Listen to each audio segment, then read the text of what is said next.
chocolate chip and come over to my house. What does the ice cream have to do with anything? I go, nothing, but if I got to put up with your sorry ass for the day, I want some ice cream. Let's go, you know? Get it over to my house. We'll talk. And that's how the program works, is you need to talk to people in the program. You need to have them in your phone list. You need to call us at night. You girls are getting female visitors, call them up at night and say hi. Whether they're your sponsor or not, just check in. You know, I know who's coming here. I know the girls that come here. They've been coming here for years. And the guys, same thing. You know, you can call Ray up on the phone, right? You know, Ray's been here every Thursday, right? Okay? Donnie's been here every Tuesday night with me. You know, you guys know who to call. Call us up on the phone. You know, and I'll be honest with you, I haven't received a phone call from here in a long time. You know, because you guys are still busy calling your parents up wanting credit for something you should have been doing a long, long time ago. So the cereal aisle is definitely a dangerous place, okay? We need to be watching out for the cereal aisle, because you just never know when you're going to be in that cereal aisle, you know? And your cereal aisle might be a little different than mine, but that's how it is for me. It comes out of nowhere. And my disease tells me that I'm okay, even if it does for just a short amount of time. So, where am I at in my life here right now? Like I've told you about my kids, and the kids are fantastic, and everything's going great like that. I have a great job, I've got some great friends, and I get to come back here to share and share my experience, strength, and hope with people on a regular basis. And what a blessing that is, because I'll be honest with you, I really, really, really think that Cher saved my life. So I'm going to close with something like this. I'm going to let you guys know something. All my life, I thought about trying to be famous. I tried to figure out how to be famous. When I was growing up, I thought Jack Brickhouse had the greatest job in the history of the world.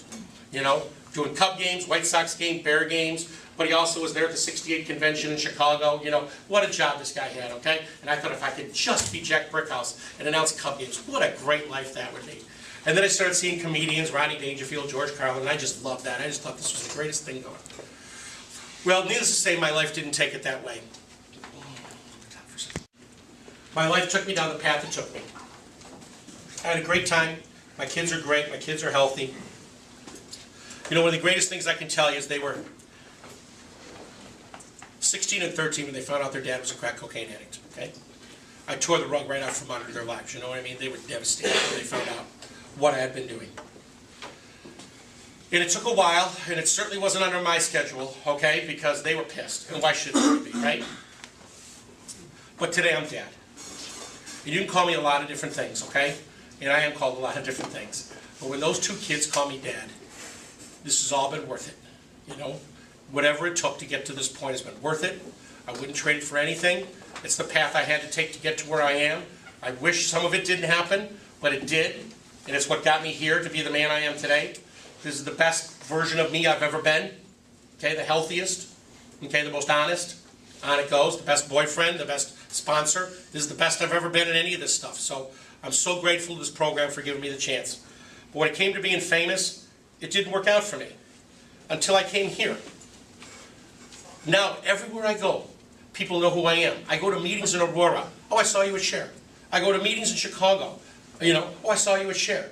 I'm famous. I'm famous in this. Now, be careful what you ask for, because I asked to be famous. I didn't ask for, I asked, but here I am, famous in a building. Every time I walk in here, everyone's happy to see me. I'm welcomed here. I'm considered one of their top, top graduates and stuff like that. They love me here. And the irony is, it's the only place I go in the world where I have to remain anonymous. Isn't God funny? So, here I am, famous in an anonymous program. It can only happen to someone like us. All right, here's what I did, okay? What I do for everybody, every time I come to share, I bring something for everybody. I am all about tools of recovery, okay? The praying, the reading, the calling your sponsor, and the going to a meeting. Now the fifth thing you got to do is get back down on your knees at the end of the night, guys, okay? So it's really praying in the morning, praying in the evening, read, call your sponsor, go to a meeting. And if you do those 5 things, you're done. You're done. I have asked hundreds and hundreds and hundreds of men and women, have you ever heard of anybody ever get high on a day they did those 5 things? Ever? And the answer is no. No one has ever heard of anybody get high on a day those 5 things were done. So you have a guarantee of sobriety in this program. 100% guarantee of sobriety in this program. Now, how many other diseases in this world have 100% guarantee? The answer is none. We're it. So when do you want to start doing this? Today would be a good day, wouldn't it? Yeah. You know, tonight before you go to bed. Time to get down on your knees. What do you got to trick yourself for not? Throw the pillow under your bed at night. Who cares? Toss your keys under your bed in the morning, so you got to bend down to get your keys. Have somebody ball bat the back of your legs. I don't care. You know, whatever it takes. You know, because at the beginning, tricking yourself is fine. You know, because before long it'll be a habit anyway, right? But at the beginning, it starts with something. But one other tool of recovery is the fact that, and I didn't bring a wallet in, but the fact of the matter is I brought everybody a coin today for sobriety. And it's a 24-hour coin, because really there's nothing more important than the day you're in right now. All right? So now you know that how many people are in this room right now? About 100? It's got 100 prayers on it, all right? That's some real power, folks, okay? Because you have to carry this coin on you. Every minute of every day, you have to carry it with you. And if it's in your pocket and you're in that cereal aisle and Count Chocula starts talking to you, all you really have to do is just reach into your pocket and put the coin in your hand. And if you're not connected very well that day, because there are days I'm connected better than others, you know what I'm saying? That goes for everybody. That has nothing to do with me being an addict. There's just days that I'm better connected to my higher power than others. I think everybody goes through that, okay? And if it's not a day I'm connected very well, here's what I promise you. By putting this coin in your hand, a prayer will leave it and come to my heart or my mind, wherever I need to find myself. It's a guarantee, because I've never heard of anybody getting high while they're holding their AA coin. Okay? But it only works if it's on you. You know, it doesn't work in the coin changer on your car. It doesn't work in your purse if you're not carrying your purse every minute. It doesn't work up on your dresser.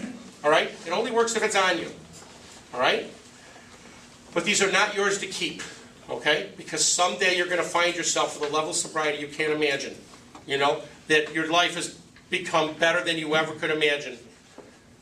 Beyond your wildest dreams, and you're going to have an anniversary, and somebody's going to hand you a coin, and you're just going to look at it and go, that's impossible that this addict put a year together of sobriety when I never could put a month together, and now I've got a year. Now I've got 3 years. Tisha had 2 years just a couple weeks ago. Lenny, 5 years last week. And you just can't even believe it's possible, you know? And it's time then to take this coin and give it away to somebody who reminds you of you, to some parent who's got a child struggling, you know, or just somebody who you just met from Share, who's got those wide eyes like you had on day 29 when you walked out of this place. And you were struggling like everybody does when they walk out of these rooms. So I'm just asking everybody, when I'm done tonight, come on up, shake my hand, say hi, and have a coin. And this is for families too. We're all in this together, all right? Now I'm going to say one last thing to you guys. There's a group of people called Al-Anon, okay? And we are creating members to this group. You're saying, you know, us, the addicts, all right? And they're kind of a society that's different than us, because they're the people that